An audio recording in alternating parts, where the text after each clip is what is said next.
जळगावमध्ये भीषण अपघातात वधूसह तिघांचा मृत्यू, 6 जण जखमी.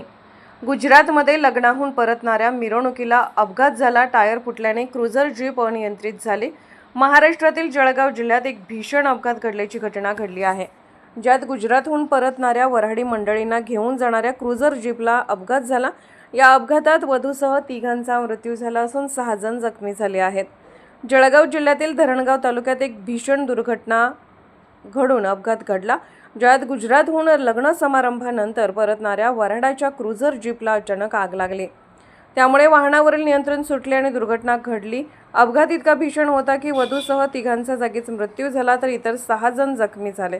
स्थानिकांच्या आणि पोलिसांच्या मदतीने जखमींना सरकारी रुग्णालयात दाखल करण्यात आले असून त्यांच्यावर उपचार सुरू आहेत. अपघातामुळे परिसरात खळबळ उडाली आणि लग्नाचा आनंद क्षणातच शोकात बदलला. पोलिसांनी गुन्हा दाखल करून अपघाताचा पुढील तपास सुरू केला आहे. अशाच अपडेट्ससाठी SP न्यूज चॅनलला लाईक करा, शेअर करा आणि सबस्क्राईब करा.